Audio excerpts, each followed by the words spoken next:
ओम नमो भगवते वासुदेवाय। श्री सत्यनारायण भगवान व्रत कथा। पहला अध्याय। एक समय नैमिषारण्य तीर्थ में शौनक आदि 88,000 ऋषियों ने श्री सूत जी से पूछा, हे प्रभु, इस कलयुग में वेद विद्या रहित मनुष्यों को प्रभु भक्ति किस प्रकार मिलेगी तथा उनका उद्धार कैसे होगा। इसलिए हे मुनि श्रेष्ठ, कोई ऐसा तप कहिए जिससे थोड़े समय में पुण्य प्राप्त होवे तथा मन वांछित फल मिले। वह कथा सुनने की हमारी इच्छा है।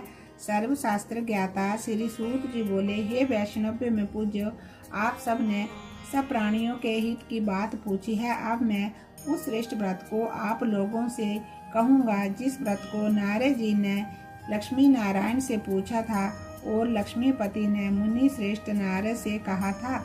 सो ध्यान से सुनो।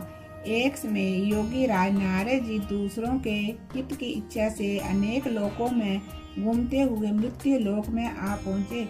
यहाँ अनेक योनियों में जन्मे हुए प्रायः सभी मनुष्यों को अपने कर्मों के द्वारा अनेक प्रकार के दुखों से दुखी देखकर सोचा, किस यत्न के करने से निश्चय ही प्राणियों के दुखों का नाश हो सकेगा। ऐसा मन में सोचकर वह विष्णु लोक को गए। वहाँ श्वेत वर्ण और 4 भुजाओं वाले देवों के ईश नारायण को देखकर, जिनके हाथों में शंख चक्र गदा और पद्म धारण किए हुए थे तथा वर्णमाला पहने हुए थे, देखकर स्तुति करने लगे। हे भगवान, आप अत्यंत शक्ति से संपन्न हैं। मन तथा वाणी भी आपको नहीं पा सकती। आपका आदि मध्यम अंत नहीं है। निर्गुण सब रूप सृष्टि के आदि भूति व भक्तों के दुखों को नष्ट करने वाले हो, आपको मेरा नमस्कार है। नारद जी की इस प्रकार की स्तुति सुनकर के विष्णु भगवान बोले कि हे मुनि श्रेष्ठ, आपके मन में क्या है? आपका किस काम के लिए आगमन हुआ है? निष्कोच कहो। तब नारद मुनि बोले, मृत्यु लोक में सब मनुष्य जो अनेक योनियों में पैदा हुए हैं, अपने अपने कर्मों के द्वारा अनेक प्रकार के दुखों से दुखी हो रहे हैं। हे नाथ, मुझ पर दया रखते हो तो बतलाइए, उन सब मनुष्यों के दुख सब कैसे दूर हो सकते हैं, ये बतलाइए। तब श्री भगवान जी बोले, हे नारद, मनुष्यों की भलाई के लिए तुमने बहुत ही अच्छी बात पूछी है। जिस काम के करने से मनुष्य मोह से छूट जाता है, वह मैं कहता हूँ, सुनो। बहुत पुण्य देने वाला स्वर्ग तथा मृत्यु लोक दोनों में दुर्बल एक उत्तम व्रत है। आज मैं प्रेम बस होकर के तुमसे कहता हूँ, सत्यनारायण भगवान का व्रत अच्छी तरह विधि पूर्वक करके मनुष्य आयु पर्यंत यहाँ सुख भोगकर मरने पर मोक्ष को प्राप्त होता है। श्री भगवान के वचन सुनकर के नारद मुनि बोले कि उस व्रत का क्या फल है, क्या विधान है, किसने ये व्रत किया और किस दिन ये व्रत करना चाहिए, विस्तार से कहिए। भगवान बोले, दुख शोक आदि को दूर करने वाला, धन धान्य को बढ़ाने वाला, सौभाग्य तथा संतान को देने वाला, ये व्रत सब स्थानों पर विजय प्राप्त करने वाला है। भक्ति और श्रद्धा के साथ किसी भी दिन मनुष्य श्री सत्यनारायण की शाम के समय ब्राह्मणों और बंधुओं के साथ धर्मपरायण होकर पूजा करे। भक्ति भाव से नैवेद्य केले का फल, घी, दूध और गेहूं का चूर्ण सवाया लेवे। गेहूं के अभाव में साठी का चूर्ण, शक्कर तथा गुड़ ले और सब भक्ष्य योग्य पदार्थ जमा करा करके भगवान को अर्पण कर देवे तथा बंधुओं सहित ब्राह्मणों को भोजन करावे। तत्पश्चात स्वयं भोजन करे। नृत्य गीत आदि का आचरण कर सत्यनारायण भगवान का स्मरण करता हुआ समय व्यतीत करे। इस तरह व्रत करने पर मनुष्य की इच्छा निश्चय ही पूरी होती है। विशेषकर कली काल में भूमि पर यही मोक्ष का सरल उपाय है। बोलिए श्री सत्यनारायण भगवान की जय। दूसरा अध्याय। श्री सूत जी बोले, हे ऋषियों, जिसने पहले समय में इस व्रत को किया है उसका इतिहास कहता हूँ, ध्यान से सुनो।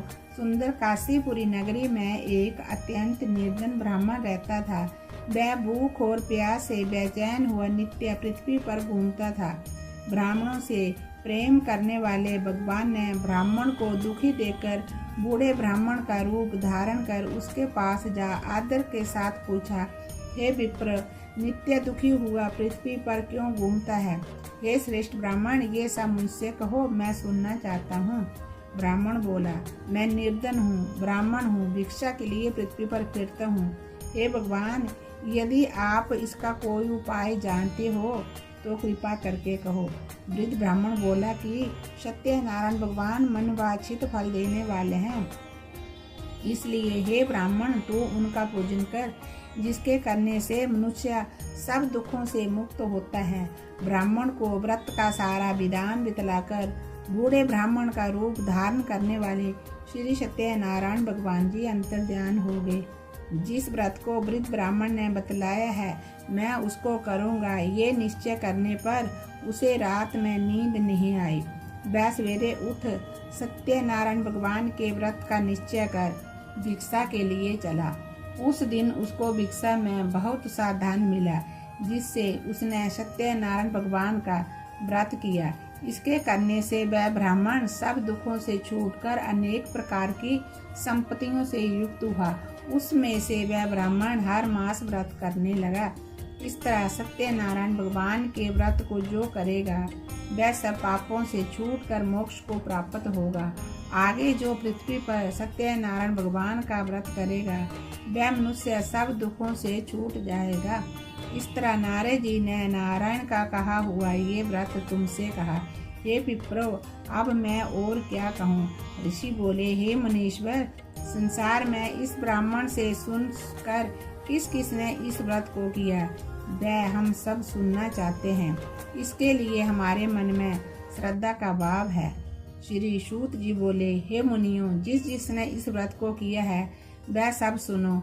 एक समय ब्राह्मण धन और ऐश्वर्य के अनुसार बंधु बांधवों के साथ व्रत करने को तैयार हुआ। उसी समय एक लकड़ी बेचने वाला बूढ़ा आदमी आया। बाहर लकड़ियों को रखकर ब्राह्मण के मकान में गया। प्यास से दुखी लकड़हारा उनको व्रत करते हुए देखकर विनय के साथ पूछने लगा कि प्रसन्नचित मन से आप क्या कर रहे हैं? मेरी सुनने की इच्छा है, सो आप मुझसे कहिए।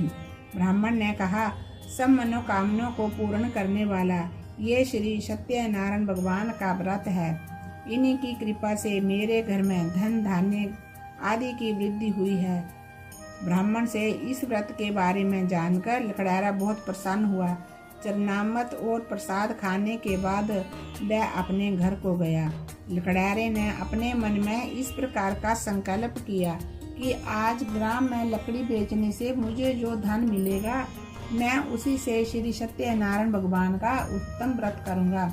यह मन में विचार कर वह बूढ़ा आदमी लकड़ियां अपने सिर पर रखकर जिस नगर में धनवान लोग रहते थे, वह ऐसे सुंदर नगर में गया। उस रोज वहां पर उसे उन लकड़ियों का दाम पहले से जोगना मिला। तब वह बूढ़ा लकड़हारा दाम ले और अति प्रसन्न होकर के पके केले की फली, शक्कर, घी, दुग्ध देही और गेहूं का चूर्ण इत्यादि सत्यनारायण भगवान के व्रत के कुछ सामग्रियों को लेकर अपने घर गया।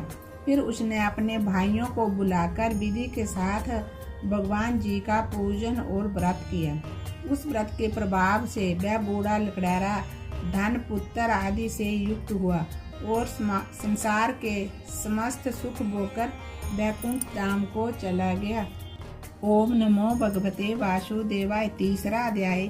श्री सूत जी बोले, हे श्रेष्ठ मुनियों, अब आगे की कथा कहता हूँ, ध्यान से सुनो। पहले समय में उल्कामुख नाम का एक बुद्धिमान राजा था। वह सत्यवक्ता और जितेंद्रिय था। प्रतिदिन देव स्थानों पर जाता तथा गरीबों को धन देकर उनके कष्ट दूर करता। उसकी पत्नी कमल के समान मुख वाली तथा सती साध्वी थी। भद्रशिला नदी के तट पर उन दोनों ने श्री सत्यनारायण भगवान का व्रत किया। उस समय में वहाँ एक साधु वैश्य आया। उसके पास व्यापार के लिए बहुत सा धन था। वह नाव को किनारे पर ठहरा कर राजा के पास आ गया और राजा को व्रत करते हुए देखकर विनय के साथ पूछने लगा, हे राजन, भक्ति युक्त चित्त से आप क्या कर रहे हैं? मेरी सुनने की इच्छा है, सो आप मुझसे कहिए। राजा ने कहा, कि हे साधु, अपने बंधु बांधवों के साथ पुत्र आदि की प्राप्ति के लिए महान शक्तिवान सत्यनारायण भगवान का व्रत व पूजन किए जा रहा हूँ।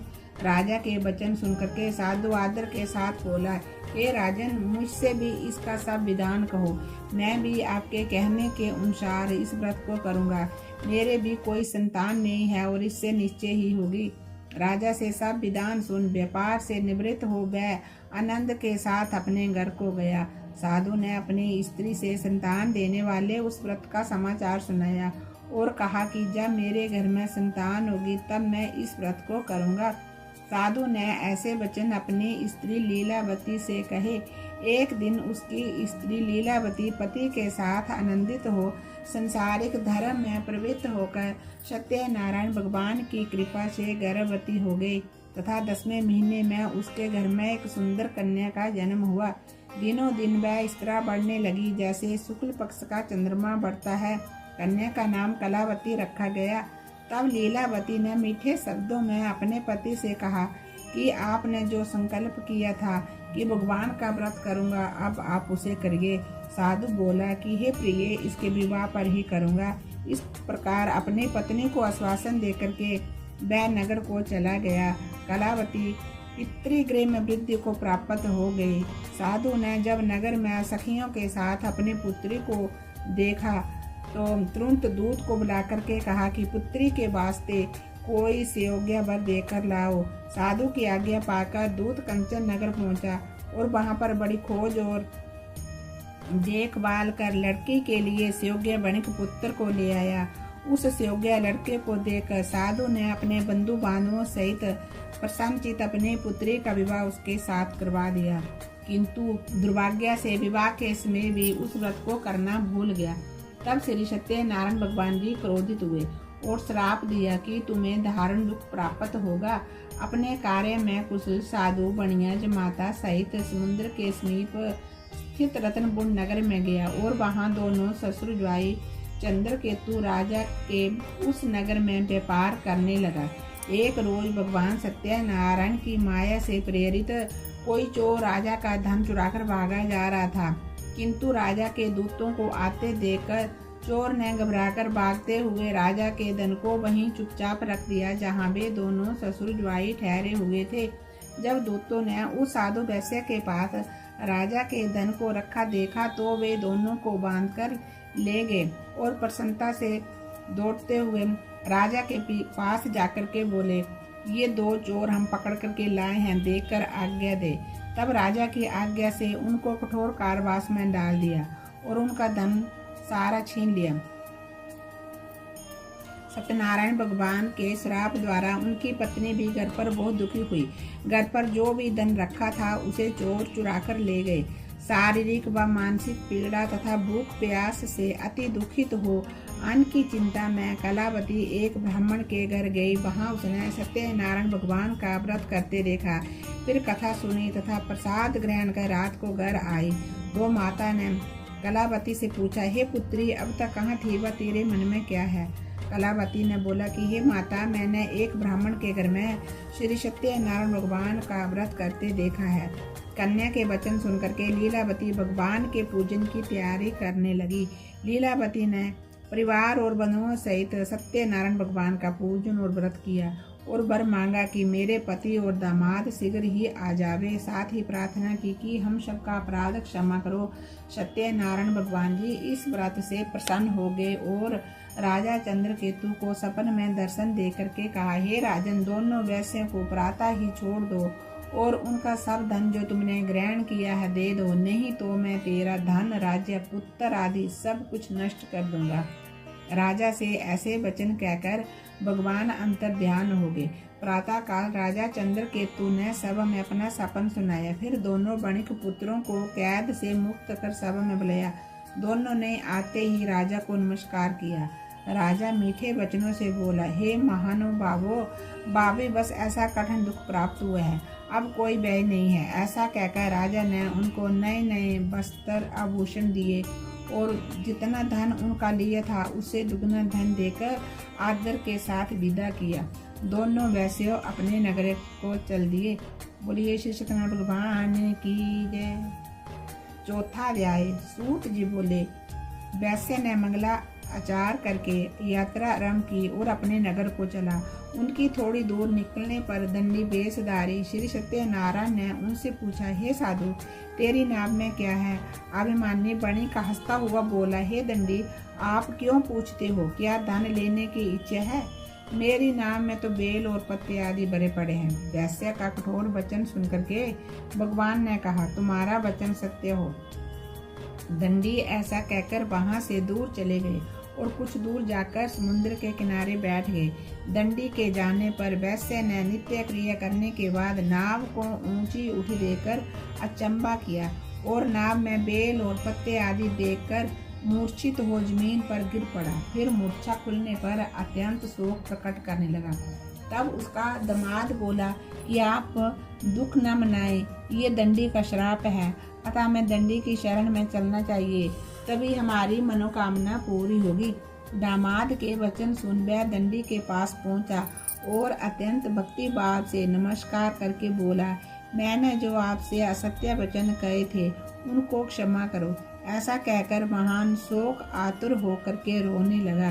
तब दंडी भगवान बोला, हे बणिक पुत्र, मेरी आज्ञा से तुम्हें बार बार दुख प्राप्त हुआ, तू मेरी पूजा से विमुख हुआ है।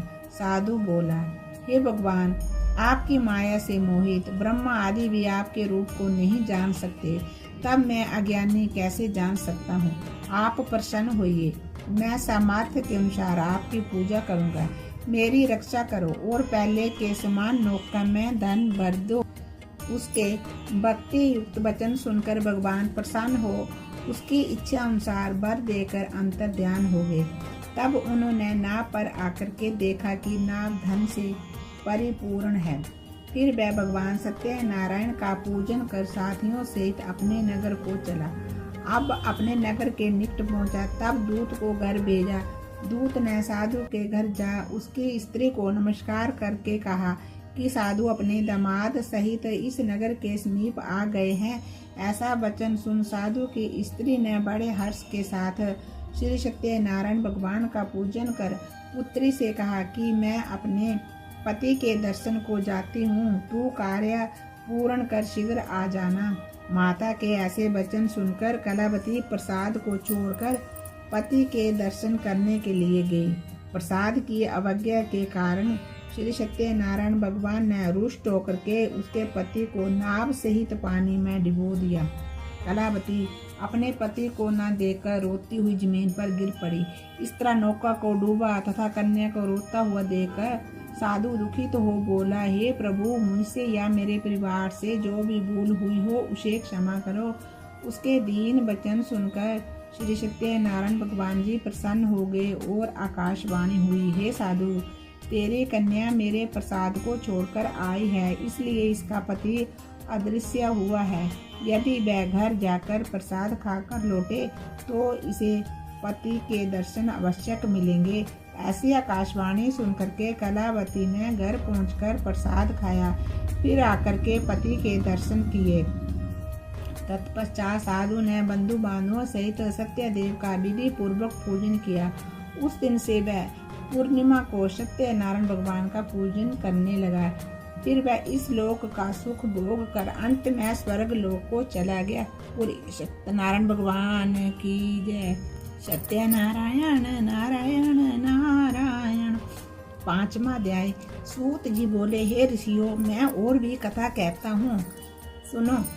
प्रजापाल 5वां अध्याय। सूत जी बोले, हे ऋषियों, मैं और भी कथा कहता हूँ, सुनो। प्रजापालन में लीन तुंगध्वज नाम का एक राजा था। उसने भी भगवान का प्रसाद त्याग कर बहुत दुख पाया। एक समय वन में जाकर वन पशुओं को मारकर बड़ के पेड़ के नीचे आया। वहाँ उसने ग्वालों को भक्ति भाव से बानुओं सहित सत्यनारायण भगवान का पूजन करते देखा। राजा देखकर भी अभिमान वश वहाँ नहीं गया और ना ही नमस्कार किया। जब ग्वालों ने भगवान का प्रसाद उसके सामने रखा तो वह प्रसाद को त्याग कर अपनी सुंदर नगरी को चला गया। वहीं उसने अपना सब कुछ नष्ट पाया तो वह जान गया कि ये सब भगवान ने किया है। तब वह विश्वास कर ग्वालों के समीप गया और विधि पूर्वक पूजन करके प्रसाद खाया तो सत्यनारायण भगवान की कृपा से जैसे पहले था वैसा ही हो गया। फिर दीर्घ काल तक सुख भोगकर मरने पर स्वर्ग लोक को चला गया। जो मनुष्य इस परम दुर्लभ व्रत को करेगा, सत्यनारायण भगवान की कृपा से उसे धन धान्य की प्राप्ति होगी। निर्धन धनी और बंदी बंधन से मुक्त होकर निर्भय हो जाता है। संतानहीनों को संतान प्राप्ति होती है तथा सब मनोरथ पूर्ण होकर अंत में वैकुंठ धाम को जाता है। जिन्होंने पहले समय में इस व्रत को किया, अब उनके दूसरे जन्म की कथा कहता हूँ। वृद्ध सतानंद ब्राह्मण ने सुदामा का जन्म लेकर मोक्ष को पाया। उनका मुख नाम का राजा दशरथ होकर के वैकुंठ को प्राप्त हुआ। साधु नाम के वैश्य ने मोर ध्वज बनकर अपने पुत्र को आरे से चीरकर मोक्ष को प्राप्त किया। महाराज तुंगध्वज ने स्वयंभू होकर भगवान में भक्ति युक्त कर्म कर मोक्ष को प्राप्त किया। बोलिए कृष्ण भगवान की जय।